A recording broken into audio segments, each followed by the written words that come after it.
বিরোধী আইনে মামলা দিয়ে আজ পর্যন্ত কারাগারের মধ্যে বন্দী করে রাখা হয়েছে।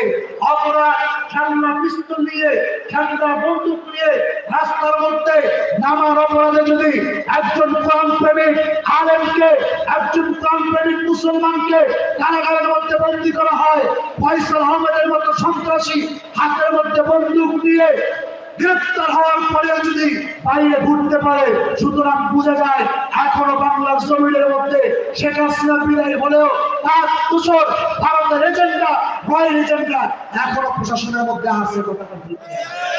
এখনো আছে, না হলে কেমনে একজন মানুষ যার হাতের মধ্যে প্লাস্টিকের বন্দুক, আরে সারাদিন যদি গুলি করে, একটা কি গুলি হবে? কতখানে কিছুতে হবে? সারাদিন গুলি করবো, একটা কথা বলবে না।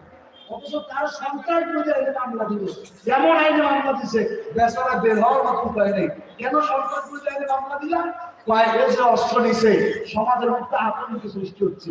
প্লাস্টিকের বন্দুক দেখলে বেটা তোমাদের আতঙ্ক হয়, আর যে অরিজিনাল বন্দুক রাস্তার মধ্যে নামে,